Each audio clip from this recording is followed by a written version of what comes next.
Latest updates के लिए ultra channels को सब्सक्राइब करें और बेल आइकन को प्रेस करें।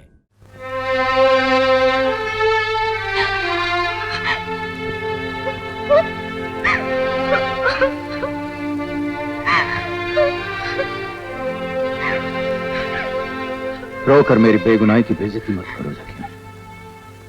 रो नहीं तो और क्या करूं? जी नीलो को जीना सिखाओ। इसे ये यकीन दिलाओ कि कानून अंधा होता है। मुझे पता है, जभी तो मैं रोती नहीं।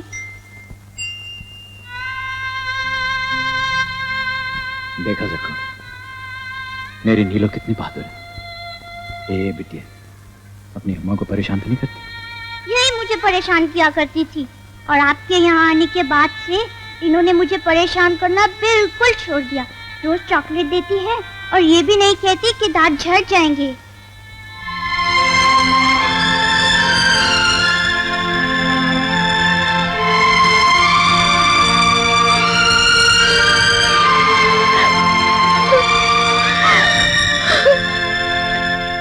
ये क्या अब्बू, अल्लाह मियां ने आंसू इसलिए थोड़ी दिए हैं। उस दिन आपने कहा था ना कि आंसू बचा के रखो। जब से मैं आंसू बचा रही हूँ, आप भी बचा के रखिए। आखिर आपको छोड़ के ससुराल जाते वक्त जब मैं रोऊंगी तब आपको भी रोना आएगा ना? हंसिए अब्बू।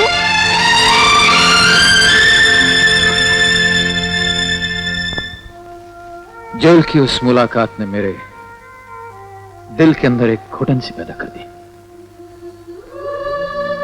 लेकिन आंसू बहाने के सिवाय मैं और करता भी क्या। एक दिन ज़किया का खत आया। मेरे गुजारिश अहवाल ये है कि मैं तुमको मुंह दिखलाने के लायक नहीं रह गई। तुम्हारे जेल जाने के बाद मैं बेसहारा हो गई थी ना, तो जो निगाह पड़ती मैली पड़ती, जो आवाज आती गंदी आती। और कल रात तो मैं लुट गई नीलू की अप्पा।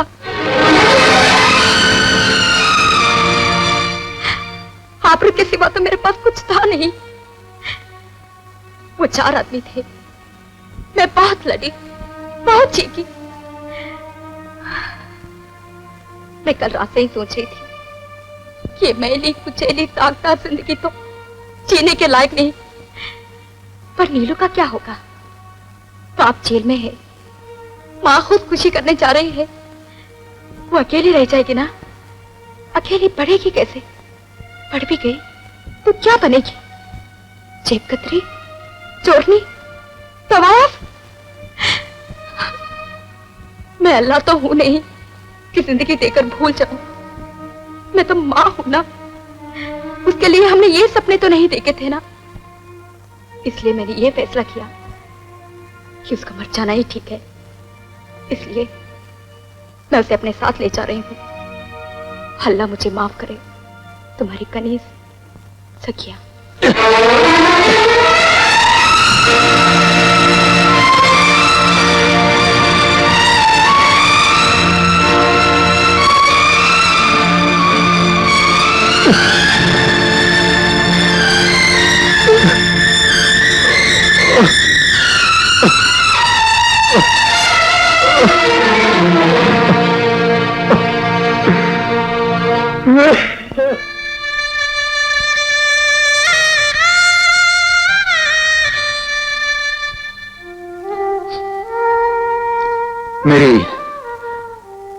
मेरी ज़किया ने बिल्कुल ठीक किया। ठीक किया मेरी ज़किया ने। अंधे कानून की जिस दुनिया में हम रहते हैं, उसमें एक शरीफ मां होकर भी कह सकती थी।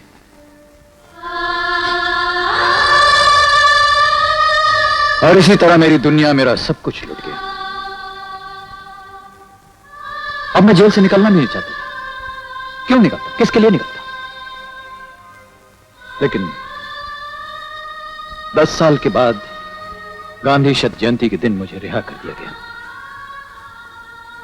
इतनी बड़ी दुनिया में बिना किसी दोस्त, बिना किसी सपने के मैं अकेला रह गया। एक आवारा हवा के झोंके की तरह कभी यहां कभी वहां। फिर एक दिन मुझे एक जानी पहचानी आवाज सुनाई दी। इसलिए मैं आशा करता हूं कि समाज कल्याण कार्यों में मुझे आपका पूरा पूरा सहयोग प्राप्त होगा। मैं कोई सरकारी या गैर सरकारी नेता नहीं हूं, मैं तो एक साधारण सा सेवक हूं, आप भाइयों, बहनों और माताओं का। मुझे बापू के पवित्र नाम को बेचने का कोई शौक नहीं है, पर मैं ये अवश्य कहूंगा कि अगर कोई इस देश में आज बापू के बताए हुए रास्ते पर चलने का प्रयत्न कर रहा है तो वो मैं हूं। और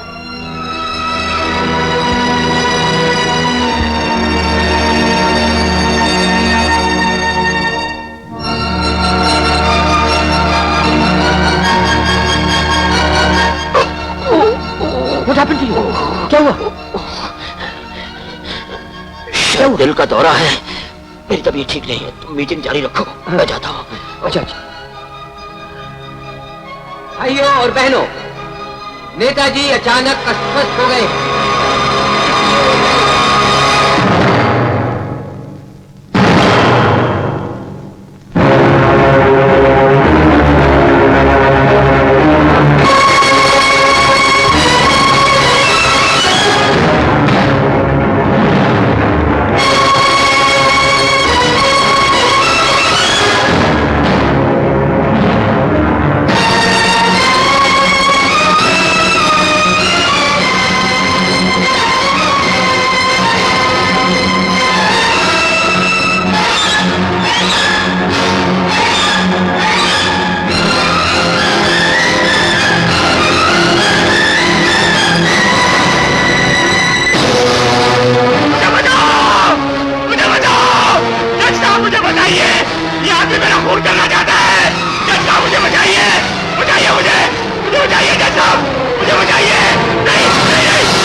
गिरफ्तार कर लो इसे।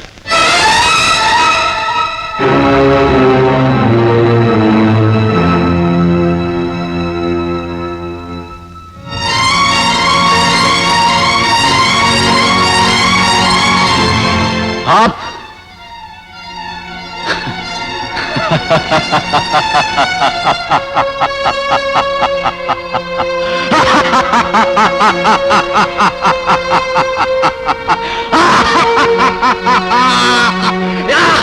या अल्लाह, पहचाना मुझे योर ऑनर? मैं वही जानिसार हूं जिसे आपने आज से 11.5 साल पहले ऐसी ही अदालत में इस आदमी, इस जानवर, इस राक्षस के कत्ल के जुर्म में 20 साल कैद सख्त की सजा दी थी। पहचाना? याद कीजिए अपना फैसला योर ऑनर। खोलिए अपने अंधे कानून की वो आंखें जो उस दिन मेरी बेगुनाही न देख सकी थी। हां, आज मैंने इस शैतान का कत्ल किया है, और इसलिए कत्ल किया है क्योंकि इसे जीने का कोई अधिकार नहीं था। हां, आज मैंने दुनिया के इस बदतरीन इंसान का कत्ल किया है क्योंकि आपके कानून के पास वो आंख ही नहीं है जो इसका जुर्म देख सके। हां, मैंने इसका कत्ल किया है, और इसलिए कत्ल किया कि यह मेरी बीवी ज़किया और मेरी बेटी नीलो की मौत का जिम्मेदार था। हां, मैंने इसका कत्ल किया, और इसलिए कत्ल किया ताकि मैं अपने बेगुनाह चेहरे पर इसका गुनहगार खून मलकर अपनी बीवी और अपनी बेटी के सामने सुरखरू हो सकूं।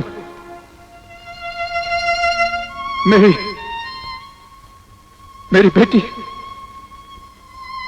पता है वो कैसे मरी? उसकी मां ने अपने हाथों से उसका गला घोंट दिया, क्योंकि ज़किया ये नहीं चाहती थी कि लावारिसी के अंधेरे में पलकर उसकी बेटी एक तवाइफ एक वेश्या बनकर रह जाए।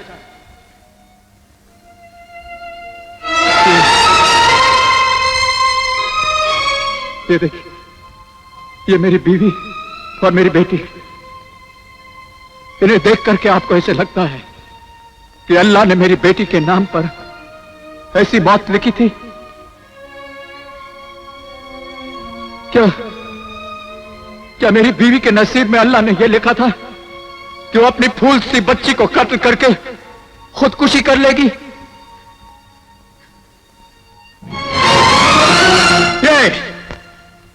ये गुप्ता उन दोनों का कातिल है, योर ऑनर, और उनके खून से आप और आपके कानून का हाथ भी भरा हुआ है। लेकिन आज आप मेरा कुछ नहीं बिगाड़ सकते, कुछ नहीं बिगाड़ सकते योर ऑनर, क्योंकि आपका कानून किसी इंसान को एक ही जुर्म के लिए 2 बार सजा नहीं दे सकता। सुना आपने? किसी इंसान को एक जुर्म के लिए 2 बार सजा नहीं दे सकता।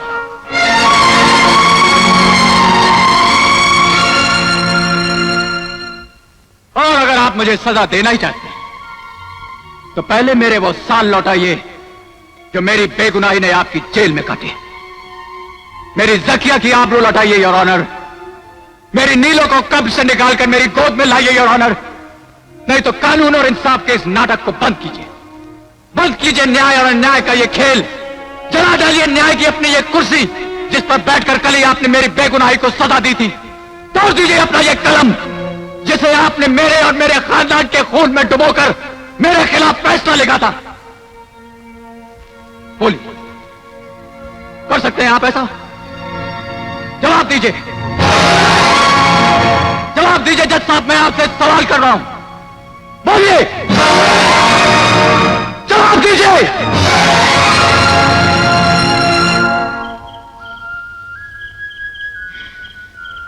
ना वो बोले ना जवाब दिया, बस सजा कर दी, जेल भेज दिया और फिर रिहा कर दिया।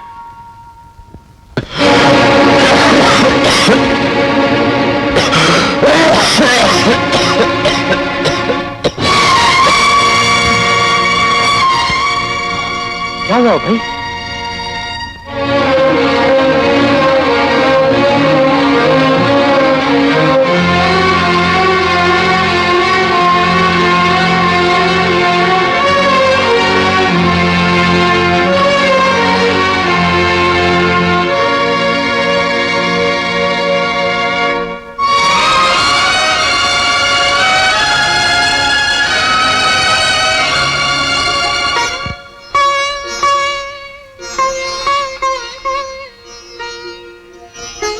सामने रखकर क्या सोच रही है? आज हर बहन अपने भाई की लंबी जिंदगी के लिए उसकी कलाई पर राखी बांधकर प्रार्थना करती है। माँ, दिल छोटा मत कर बेटी, ऐसे थोड़ी ही है कि वो आज भी नहीं आएगा। जिस तरह बहन को आज का दिन याद रहता है वैसे भाई भी आज का दिन नहीं भूलता। मगर हाँ, वो आए तो उसे अपनी थानेदारी मत दिखाना। यही तो मुश्किल है माँ, मैं थानेदार भी हूँ और बहन भी। सिर्फ थानेदार होती या बहन तो जिंदगी कितनी आसान रही होती। लेकिन थानेदार होने का ये मतलब नहीं है कि दुनिया की किसी बहन से मैं उसे कम प्यार करती हूँ। लेकिन कर्तव्य भी तो होता है ना माँ। माँ बाप, भाई बहन, हर रिश्ते से बड़ा। दीदी आगे है बेटे। देखा माँ, अरे साल में यही एक दिन तो भाई उनके ठाट करने का होता है। आज तो डांटने वाली बहनें भी पूजा करेंगी, मस्का लगाएंगी कि देखो भैया मेरी रक्षा करना। थानेदार जी, राखी बनवाने के लिए हाथ बढ़ा सकता हूँ कि दफा 144 लगी हुई है। ज्यादा बनो मत, भगवान ने भाई क्या बना दिया, दिमाग ही नहीं मिलता। चलो बैठो। देखा माँ, राखी बांधने के लिए भी डांट के बुलाया जा रहा है। अभी मेरा राखी बनवाने का मूड नहीं है।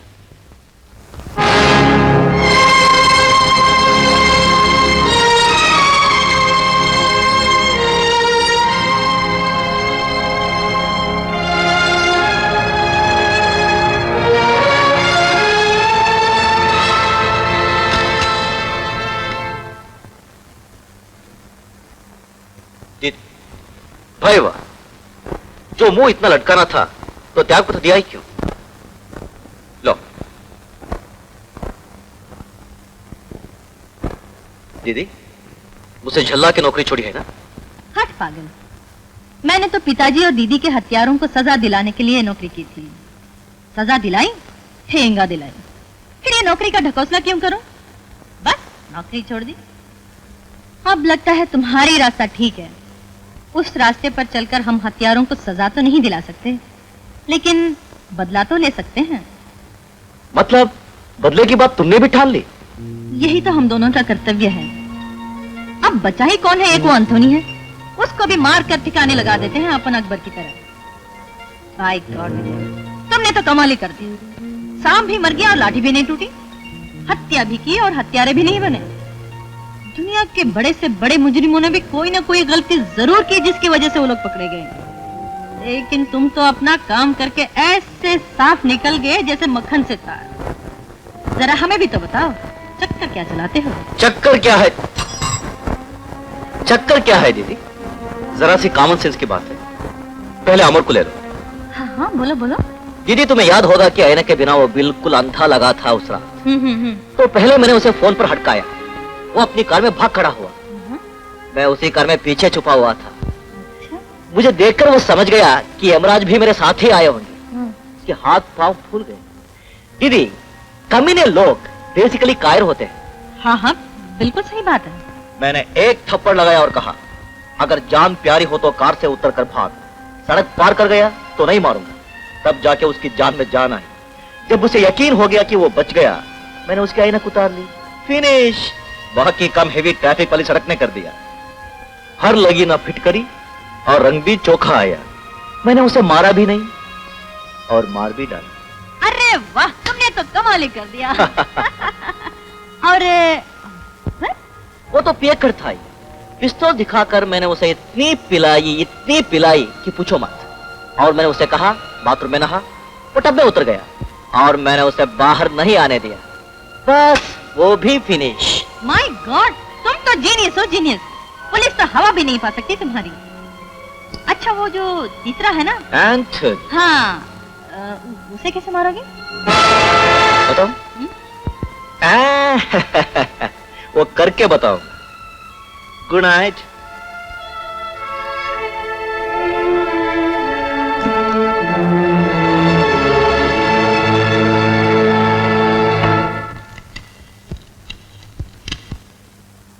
हेलो, देवी स्पीकिंग।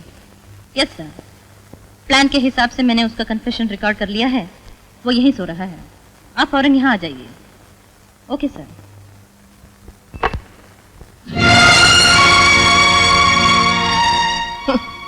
तो ये सारा प्यार भाई को गिरफ्तार करवाने के लिए उबला पड़ रहा था। छी, तुम्हारी जैसी बहन भगवान दुश्मन को भी न दे। इसके खिलाफ कोई सबूत नहीं था, नहीं तो मैं इसे बहुत पहले गिरफ्तार कर चुकी होती। डैडी के हत्यारों को मैं भी तलाश कर रही हूँ। तो इसका मतलब ये नहीं कि मेरा भाई दूसरों की हत्या करता फिरे।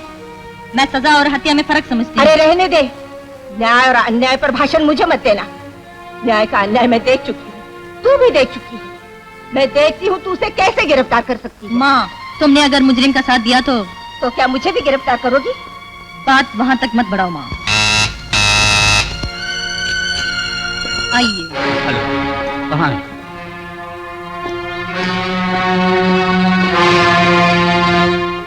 Mister Vijay Kumar, get up. क्या हुआ दीदी? मैं तुम्हें अमरनाथ और अकबर के कत्ल के जुर्म में गिरफ्तार करती हूँ।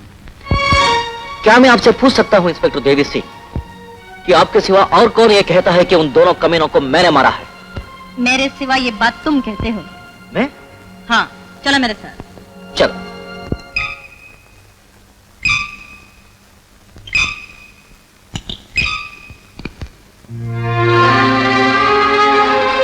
यही तो हम दोनों का कर्तव्य है। अब बचा ही कौन है? एक वो अंथोनी, उसको भी मार कर ठिकाने लगा देते हैं अपन अकबर की तरह। माय गॉड विजय, तुमने तो कमाल ही कर दिया। सांप भी मर गया और लाठी भी नहीं टूटी, हत्या भी की और हत्यारे भी नहीं बने। दुनिया के बड़े से बड़े मुजरिमों ने भी कोई ना कोई गलती जरूर की जिसकी वजह से वो लोग पकड़े गए, लेकिन तुम तो अपना काम करके ऐसे साफ निकल गए जैसे मक्खन से तार। जरा हमें भी तो बताओ, चक्कर क्या चलाते हो? चक्कर क्या है? अप्रैल फूल बनाया तो उनको गुस्सा आया, तो मेरा क्या कसूर, जमाने का कसूर जिसने दस्तूर बनाया। अप्रैल फूल बनाया तो उनको गुस्सा आया, तो मेरा क्या कसूर, जमाने का कसूर जिसने।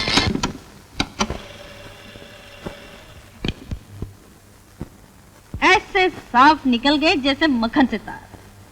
जरा हमें भी तो बताओ, चक्कर क्या चलाते हो? चक्कर क्या है? अप्रैल फूल बनाया तो उनको गुस्सा आया, तो मेरा क्या कसूर, जमाने का कसूर जिसने दस्तूर बनाया।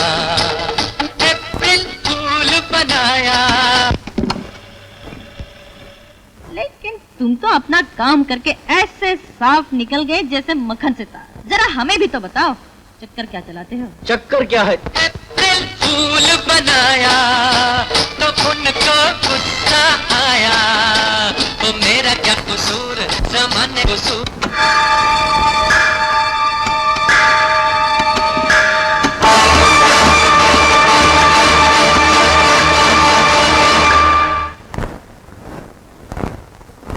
दीदी जो टेप में है नहीं वो आएगा कैसे?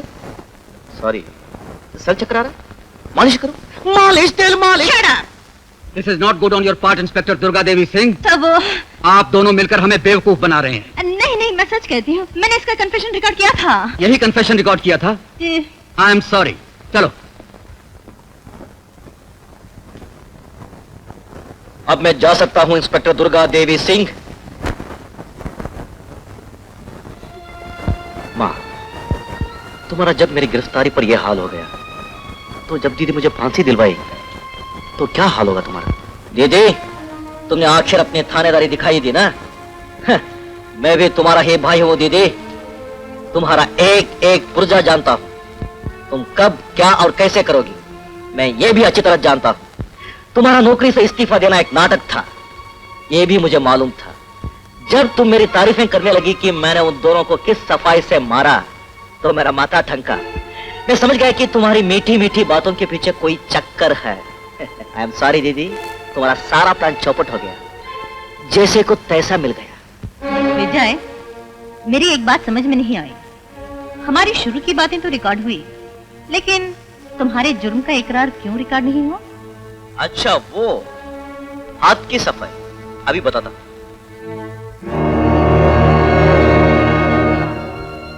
इसका नाम है माइक। अब तुम पूछोगे ये मेरे पास कैसे आया? जब तुमने मेरी तारीफों के फूल भरने शुरू किए तो मैंने चाकू को नीचे गिरा दिया और टेबल के नीचे ढूंढना शुरू कर दिया। नजर आया टेप रिकॉर्डर, हाथ में आया माइक। फिनिश। ऐसा है मेरा क्रिमिनल ब्रेन। वाह, सचमुच तुम्हारा ब्रेन तो क्रिमिनल का ही है। दीदी, बड़ों का कहना है कि कर्ज और दुश्मन दोनों का होना अच्छा नहीं। अरे तुम तो क्या, ब्रह्मा विष्णु महेश भी मुझे एंथोनी को मारने से नहीं रोक सकते। पिताजी की कसम खा के कहता हूं, उससे मारकर ही दम लूंगा। Good night.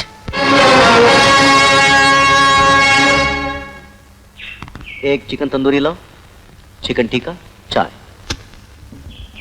और तुम? भाई मेरे लिए कुछ ठंडा ले। Yes sir. देखो भाई, बड़ी मुश्किल से ठीक हुए हो, संभल के जिए। जीना क्या है यार, आज से मेरी जिंदगी तुम्हारी और तुम्हारे सारे गम में है। आशिक, अब वो बाकी जो है उसका नाम पता भी बता दो, उसको ठिकाने लगा देता हूं। क्या तुम मुझे उन गुंडों को मारने दोगे जिन्होंने ज़किया भाभी की आबरू ली? कुछ लड़ाइयां ऐसी होती हैं जिन्हें खुद न लड़े तो आदमी अपनी निगाह से गिर जाता है। वो एंथोनी मेरा शिकार है। कमिश्नर साहब, वो साला विजय अपन को फोन पे धमकी दिया कि वो अपन को मार डालेगा। धमकी देना तो आजकल एक फैशन हो गया है मिस्टर एंथनी। हवाई जहाज उड़ने वाला होता है तो फोन आता है कि उसमें बम रखा हुआ है। ट्रेन चलने वाली होती है तो खबर मिलती है कि वो फलां स्टेशन पर जल जाएगी। अब आप ही बताइए, हम हर बात पर कैसे यकीन करें? आपका मतलब है अपन झूठ बोलता है? नहीं नहीं, मैं ये नहीं कह रहा। खैर, आप फिक्र मत कीजिए, पुलिस आपकी हिफाजत करेगी। देखिए साहब, अपन डर के मारे ये शिकायत नहीं कर रहा है। अपन तो ये जानना मांगता है कि ऐसे खूनी भेड़िए को सोसाइटी में खुला घूमने क्यों दिया जाता है? खूनी भेड़िए गाय की खाल पहन ले तो हमारा डिपार्टमेंट क्या कर सकता है? जब तक उनका असली रूप दिखाई न दे, हम कुछ नहीं कर सकते। क्या मतलब? मतलब यह है मिस्टर एंथनी कि बगैर सबूत और गवाही के हम किसी को गिरफ्तार नहीं कर सकते। और इसी बात का फायदा उठाकर कुछ बदमाश कानून के हाथों से बच जाते हैं और कुछ बेगुनाहों को सजा हो जाती है। तो इसका तो मतलब यह हुआ साहब कि अगर आपके पास सबूत नहीं होगा तो आप इसके छोटे भाई को गिरफ्तार नहीं करेगा। कानून को अगर सबूत की जरूरत न हो तो आपको भी गिरफ्तार कर सकते हैं। मेरा मतलब है किसी को भी गिरफ्तार किया जा सकता है, लेकिन आप तो इस शहर के शरीफ और इज्जतदार आदमी हैं। बेकार की बहस में क्यों पड़ते हैं मिस्टर एंथनी? आपने कंप्लेन कर दी है, हम अपना फर्ज पूरा करेंगे। अच्छा साहब, तो अपन चलता है।